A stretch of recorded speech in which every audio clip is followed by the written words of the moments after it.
Hello everybody, Haku here, and welcome to my final review for Princess Principal, at least for now, because it looks like we'll be hopefully getting another season, quite hopefully. But it's the 12th episode, the final episode, and man, I'm very, very happy with this. Was it perfect? No, but I think it was near what I would give a perfect score to. It was really, really good.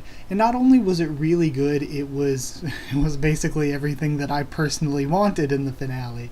So the thing is, I'm going to be biased here because it gave me everything I wanted.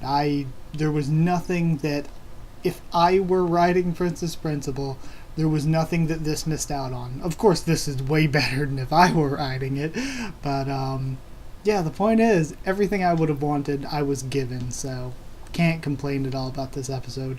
To discuss it from the beginning, the revolution is set into motion. Like I've been saying, this revolution's kind of a dumb plan, but either way, Zelda brings up there are low odds of this revolution actually succeeding, and she also knows that Princess is Princess and not really Ange, though I mean technically we as fans know that it is the original Ange, so the confusion is real when trying to discuss this, since the names are kind of they've gone back and forth so much that it's like, when I say princess, I'm going to be referring to the princess we know as Princess, not the original Charlotte.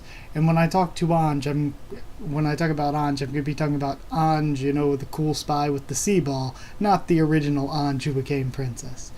But yeah, it's so confusing trying to discuss the two of them because of all the whole switcheroo thing.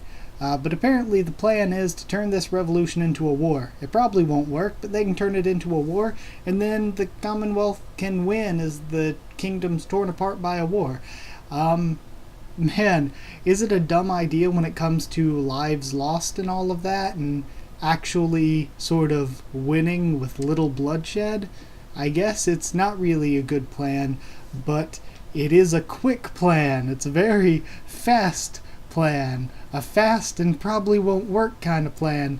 But I guess we know from history that when people think the negative effects won't negatively affect me probably, they kind of tend to go for the fast and easy plans.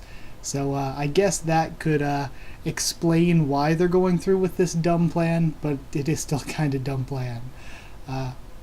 Ange looks in Princess's bag and finds that she's been keeping her hat after all these years, so Ange goes all beast mode and makes her escape, finds that Princess left supplies with a parachute, and the note, "My turtle dove, run and live as Ange," the feels, but Ange is not going to do that. She's going to save her ass. Chisei and Horikawa arrive at the thing. Well, what was it that the queen was doing? It was some sort of service or ceremony. I thought they said it was like a church service type thing, but I thought it was the opening of this place. I guess this place was sort of a cathedral or something. It was weird, but the queen was going to be making her appearance there, and their plan was to drop the ceiling on her, which is a messy way to do an assassination, might I add.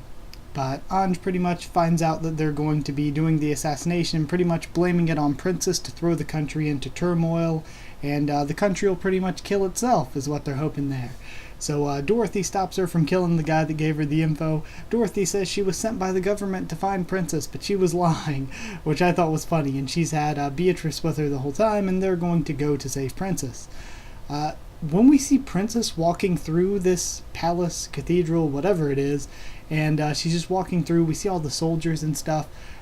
I think it all the time watching this, but that particularly got me thinking, oh man, I love the art style of this show. It's so good looking, just the design and the world and everything.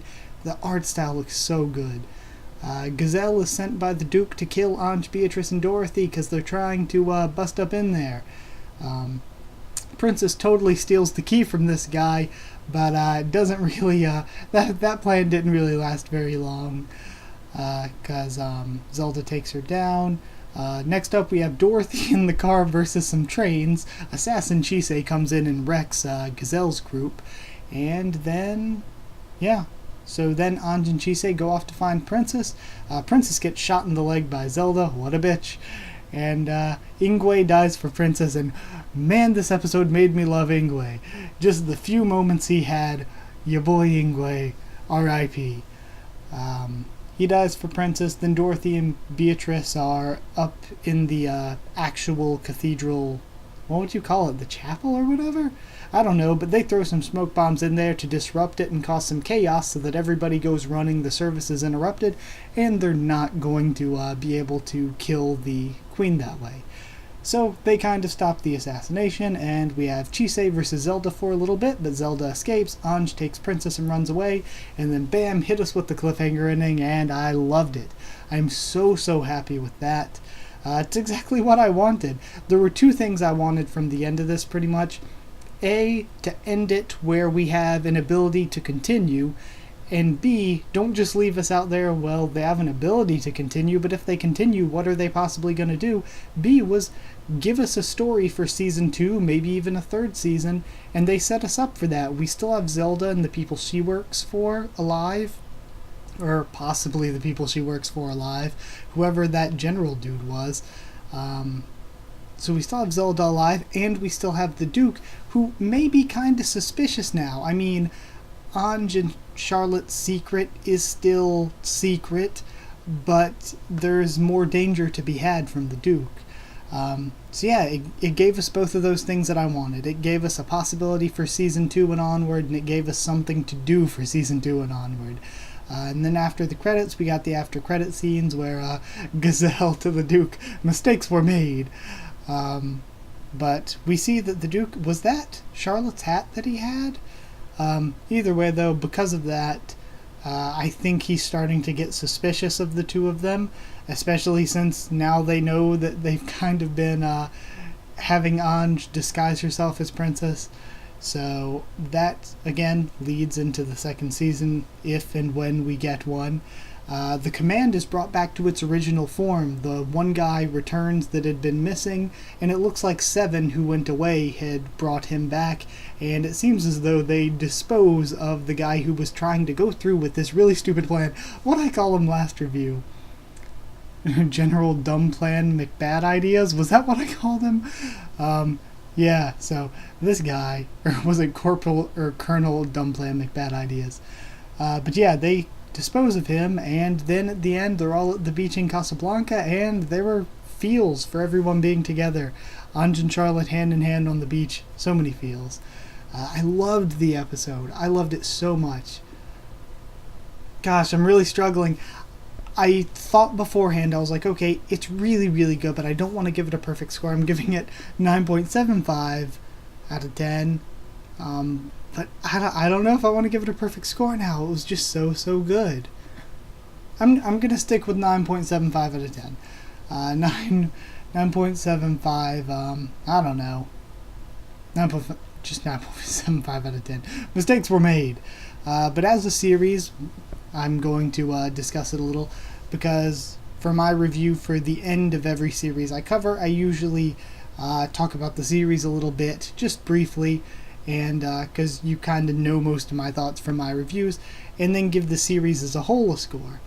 I thought the series had such a great art style. That's one of my favorite things about it. The art style was so cool. I liked it. The whole steampunk London type thing, I thought it was great. I thought the plot was really unique and complex. It had a lot of different layers to it. We jumped around between the different cases, and they weren't all in chronological order. We saw a lot of the different characters and focused on the different characters. I thought that was all really great.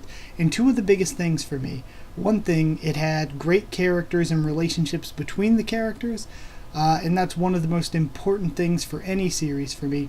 And another thing that's one of the most important things, and I say this like during a lot of series, I'm like, one of the biggest things for me is, does the series have a good setting? And this has a great setting. I love the setting. Like I said, the whole steampunk London thing, it's great. So yeah, I guess that's it.